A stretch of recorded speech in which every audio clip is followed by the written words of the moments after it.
तो आओ सत्संग समा वाला थोड़ा रह गया, एक सवाल होर आपां करना है।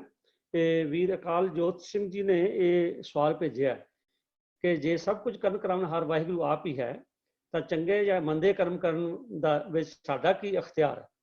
तो ये जपजी साहब जी की पौड़ी जी 33 नंबर पौड़ी आखन जोर च पैना जोर, ਉਹਦਾ उन्होंने रैफरेंस भी दिता। तो मैं रिक्वेस्ट कर रहा तजिंदर सिंह जी ਨੂੰ भी वो कृपा करके ਇਹਦਾ ਸਾਨੂੰ उत्तर देण जी। वीर तजिंदर सिंह। वाहिगुरू जी का खालसा, वाहिगुरू जी की फतेह। वीर जी ने जो सवाल पूछा है बहुत गहरा सवाल है और ये आम तौर के उपर जो असी गुरबाणी का अध्ययन करने साडे मन में ये सवाल पैदा होता है कि ये सब कुछ परमात्मा ही करने वाला है, तो फिर साडे वस की है।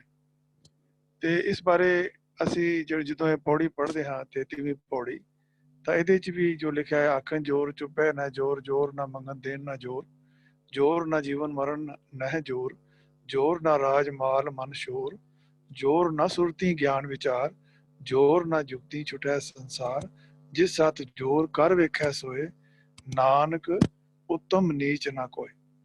तो ਇਹਦੇ ਵਿੱਚ ਵੀ ਸਤਿਗੁਰੂ ਜੀ ਨੇ ਸਾਨੂੰ ਇਹ ਸਮਝਾਉਣ ਦੀ ਕੋਸ਼ਿਸ਼ ਕੀਤੀ ਹੈ ਕਿ ਮਨੁੱਖ ਅਗਰ ਕੋਈ ਕਵੇ ਕਿ ਪਰਮਾਤਮਾ ਤੋਂ ਮੈਂ ਆਪਣੇ ਜੋਰ ਦੇ ਨਾਲ, ਮੈਂ ਆਪਣੇ ਸਮਰੱਥਾ ਦੇ ਨਾਲ ਕੋਈ ਚੀਜ਼ ਪ੍ਰਾਪਤ ਕਰ ਸਕਦਾ ਹਾਂ ਜਾਂ ਉਸ ਪਰਮਾਤਮਾ ਦੀ ਰਜ਼ਾ ਨੂੰ, ਪਰਮਾਤਮਾ ਦੇ ਹੁਕਮ ਨੂੰ ਮੈਂ ਬਿਆਨ ਕਰ ਸਕਦਾ ਹਾਂ ਜਾਂ ਪਰਮਾਤਮਾ ਦੀ ਕੁਦਰਤ ਨੂੰ ਮੈਂ ਬਿਆਨ ਕਰ ਸਕਦਾ ਹਾਂ, ਤਾਂ ਇਹ ਇੱਕ ਬੜੀ ਮਨ ਦੀ ਜਿਹੜੀ ਹੈ ਹਟ ਕਰਮੀ ਹੈ। ਅਸਲ ਦੇ ਵਿੱਚ ਕੀ ਹੈ ਕਿ ਪਰਮਾਤਮਾ ਨੇ ਸੰਸਾਰ ਜਿਹੜਾ ਹੈ ਉਹ ਪੈਦਾ ਕੀਤਾ ਹੈ।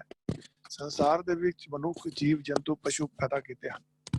ਅਸੀਂ ਦੇਖਦੇ ਹਾਂ ਕਿ ਹਰ ਇੱਕ ਜੋ ਕੁਦਰਤ ਦੇ ਕਾਦਰ ਨੇ ਕੁਦਰਤ ਬਣਾਈ ਹੈ ਉਹਦੇ ਵਿੱਚ ਕੋਈ ਇੱਕ ਡਾਇਮੈਂਸ਼ਨਲ ਹੈ, ਕਿਸੇ ਦੇ ਅੰਦਰ 2 ਡਾਇਮੈਂਸ਼ਨਲ ਪਾਵਰ ਹੈ। ਜਿਵੇਂ ਕਿ ਪਸ਼ੂ ਪਕਸ਼ੀ ਹਨ, ਉਹ ਸਮਝ ਸਕਦੇ ਹਨ, ਸੁਣ ਸਕਦੇ ਹਨ, ਕੰਮ ਵੀ ਕਰ ਸਕਦੇ ਹਨ, ਲੇਕਿਨ ਉਹ ਬਿਆਨ ਨਹੀਂ ਕਰ ਸਕਦੇ ਕਿ ਅਸੀਂ ਕੁਝ ਗੱਲ ਆਪਣੀ ਕਹਿਣਾ ਚਾਹੀਏ। ਤੇ ਪਸ਼ੂ ਪਕਸ਼ੀ ਜਿਹੜੇ ਹਨ ਉਹ ਬੋਲ ਕੇ ਨਹੀਂ ਦੱਸ ਸਕਦੇ। ਇਹ ਬੋਲਣ ਦੀ ਸਮਰੱਥਾ ਜਿਹੜੀ ਹੈ ਔਰ ਚੰਗੇ ਮਾੜੇ ਦੀ ਪਛਾਣ ਜਿਹੜੀ ਹੈ ਇਹ ਕੇਵਲ ਮਨੁੱਖ ਨੂੰ ਜਿਹੜੀ ਦਿੱਤੀ ਗਈ ਹੈ। ਤੋ ਜਿਸ ਵੇਲੇ ਇਸ ਮਨੁੱਖ ਨੂੰ ਜਿਸ ਨੂੰ ਅਸੀਂ ਵਿਵੇਕ ਬੁੱਧੀ ਕਹਿੰਦੇ ਹਾਂ, ਵਿਵੇਕ ਬੁੱਧ ਸਤਿਗੁਰ ਤੇ ਪਾਈ, ਤੇ ਇਹ ਵਿਵੇਕ ਬੁੱਧੀ ਜਦੋਂ ਜਿਉਂ ਅਸੀਂ ਗੁਰੂ ਸਾਹਿਬ ਦੇ ਦੱਸੇ ਹੋਏ ਰਸਤੇ ਤੇ ਚੱਲ ਕੇ ਪਰਮਾਤਮਾ ਦੇ ਨਾਲ ਆਪਣੀ ਸੁਰਤ ਜੋੜਦੇ ਹਾਂ ਤਾਂ ਸਾਨੂੰ ਚੰਗੇ ਮਾੜੇ ਦੀ ਜਿਹੜੀ ਹੈ ਪਛਾਣ ਆ ਜਾਂਦੀ ਹੈ। ਜਿਵੇਂ ਕਿ ਅੱਗ ਬਲ ਰਹੀ ਹੈ ਤਾਂ ਅੱਗ ਦੇ ਵਿੱਚ ਅਸੀਂ ਆਪਣਾ ਹੱਥ ਨਹੀਂ ਪਾਉਂਦੇ ਤੇ ਫੁੱਲ ਨੂੰ ਅਸੀਂ ਇੱਕਦਮ ਫੜ ਲੈਂਦੇ ਹਾਂ। ਤਾਂ ਇਹ ਜੋ ਸੈਂਸ ਆਫ ਡਿਸਕ੍ਰਿਮੀਨੇਸ਼ਨ ਹੈ ਇਹ ਸਾਨੂੰ ਗੁਰੂ ਨੇ, ਅਕਾਲ ਪੁਰਖ ਵਾਹਿਗੁਰੂ ਨੇ ਸਾਨੂੰ ਬਖਸ਼ਿਸ਼ ਕੀਤੀ ਹੈ।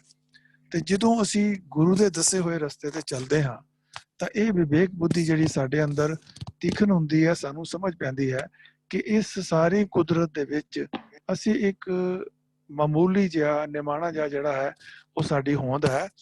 ਤੇ ਅਸੀਂ ਉਸ ਪਰਮਾਤਮਾ ਨੂੰ ਅਗਰ ਪ੍ਰਾਪਤ ਕਰਨਾ ਹੈ ਤਾਂ ਆਪਣੇ ਜ਼ੋਰ ਨਾਲ ਪ੍ਰਾਪਤ ਨਹੀਂ ਕਰ ਸਕਦੇ। ਕੇਵਲ ਦੱਸੇ ਹੋਏ ਗੁਰੂ ਸਾਹਿਬ ਦੇ ਰਸਤੇ ਦੇ ਉੱਪਰ ਚੱਲ ਕੇ ਅਸੀਂ ਆਪਣੇ ਚੰਗੇ ਕਰਮ ਕਰ ਸਕਦੇ ਹਾਂ, ਆਪਣੇ ਅੰਦਰ ਗੁਣ ਪੈਦਾ ਕਰ ਸਕਦੇ ਹਾਂ। ਤੇ ਗੁਣ ਕਿਆ ਹੈ? ਗੁਣੀ ਸਮਾਵਨਾ, ਤਾਂ ਅਸੀਂ ਉਸ ਅਕਾਲ ਪੁਰਖ ਨੂੰ ਪ੍ਰਾਪਤ ਕਰ ਸਕਦੇ ਹਾਂ। ਲੇਕਿਨ ਜੇਕਰ ਅਸੀਂ ਆਪਣੇ ਜੋ ਸਤਿਗੁਰ ਨੇ ਸਾਨੂੰ ਬੁੱਧੀ ਬਖਸ਼ੀ ਹੈ, ਅਸੀਂ ਅਗਰ ਆਪਣੀ ਬੁੱਧੀ ਦੇ ਉੱਤੇ ਹੰਕਾਰ ਕਰੀਏ ਤੇ ਭੈੜੇ ਕਰਮ ਕਰ ਲਈਏ ਤਾਂ ਉਸ ਭੈੜੇ ਕਰਮਾਂ ਕਰਕੇ ਅਸੀਂ ਉਸ ਪਰਮਾਤਮਾ ਤੋਂ ਦੂਰ ਹੋ ਸਕਦੇ ਹਾਂ। ਜਿਵੇਂ ਅਸੀਂ ਸ਼ਲੋਕ ਦੇ ਵਿੱਚ ਪੜ੍ਹਦੇ ਹਾਂ ਕਿ ਕਰਮੀ ਆਪੋ ਆਪਣੀ ਕੇ ਨੇੜੇ ਕੇ ਦੂਰ।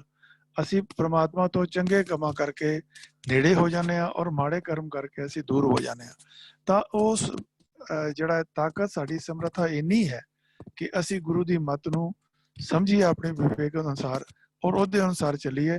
ਤੇ ਜਦੋਂ ਜਿਵੇਂ ਅਸੀਂ ਇਹ ਦੇਖਦੇ ਹਾਂ ਕਿ ਸੰਸਾਰ ਰੁੱਖ ਹੈ, ਬਿਰਖੇ ਹੇਠ ਸਭ ਜੰਤ ਇਕੱਠੇ, ਇੱਕ ਤੱਤੇ ਇੱਕ ਬੋਲਣ ਮਿੱਠੇ, ਅਸਤ ਉਦੋਤ ਸਭੇ ਉੱਠ ਚੱਲੇ ਜਿਉਂ ਜਿਉਂ ਔਧ ਬਿਹਾਨੀਆਂ। ਤਾਂ ਇਹ ਸੰਸਾਰ ਸਾਗਰ ਦੇ ਵਿੱਚ ਅਲੱਗ-ਅਲੱਗ ਤਰੀਕੇ ਦੇ ਜਿਹੜੇ ਮਨੁੱਖ ਹਨ, ਕੁਝ ਤੱਤੇ ਬੋਲਦੇ ਹਨ, ਕੁਝ ਮਿੱਠੇ ਬੋਲਦੇ ਹਨ।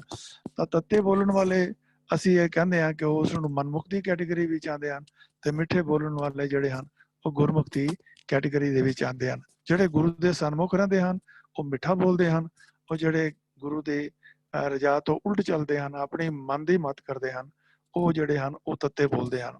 ਤਾਂ ਹੀ ਗੁਰੂ ਸਾਹਿਬ ਨੇ ਸਾਨੂੰ ਗੁਰਬਾਣੀ ਵੀ ਦੱਸਿਆ ਹੈ, ਗੁਰ ਕੀ ਮਤ ਤੂੰ ਲੈ ਇਆਣੇ, ਭਗਤ ਬਿਨਾ ਬਹੁ ਡੂਬੇ ਸਿਆਣੇ।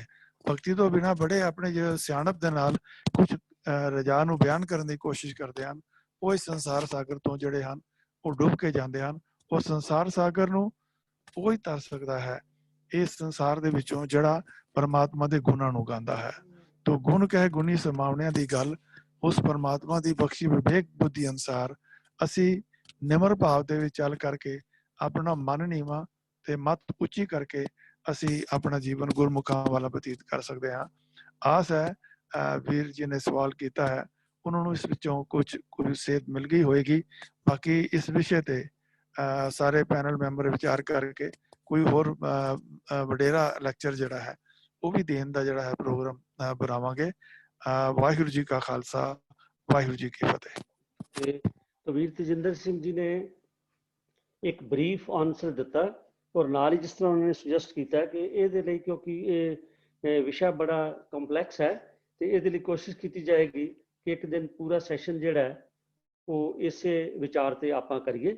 तो सतगुरु जैसी कृपा करांगे। तो अकाल जोत सिंह जी आप जी पासों क्षमा मंगते हैं कि असी ब्रीफ आंसर ही अजे दे सके। तो आओ साथ संगत जी, समा थोड़ा 1-2 मिनट उपर ही हो गया, इस करके साडे कोल सवाल तो 2 होर हैगे ने, पर वो हुण आपां अगले हफ्ते लई पोस्टपोन कर रहे हैं। तो अज बहुत सारिया संगतां ने शमूलीयत की है, सब जी का बहुत बहुत धन्नवाद है जी।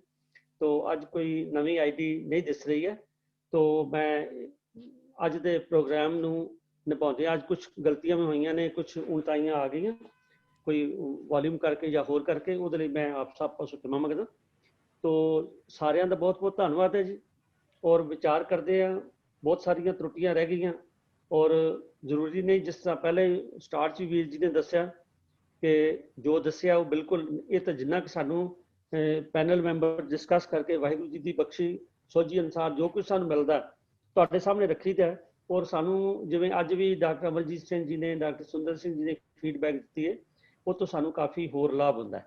तो सारिया संगतां नूं बेनती है कि ये सवाल जवाब दे जिहड़ा सैशन है, इस वध चढ़ के हिस्सा लो। तो जितने ज़्यादा सवाल आएंगे उन्नी ज़्यादा रिसर्च करने लई संगत दे सारे मैंबर जुड़नगे। तो बेनती है कि जिहड़ा भी सवाल होवे आप जी का जद भी तुहाडे मन च आवे, वो कृपा करके किसी भी पैनल मैंबर नूं भेज दिओ, या जिहड़ा प्रोग्राम रोज़ चल रहा होंदा है आप जी अगर ग्रुप चैट से पा दिओ तो वो भी असीं कापी कर लैंदे हां। तो एक बार फिर सब का धन्नवाद करदा होया फतेह सांझी करदा जी। वाहिगुरू जी का खालसा, वाहिगुरू जी की फतेह।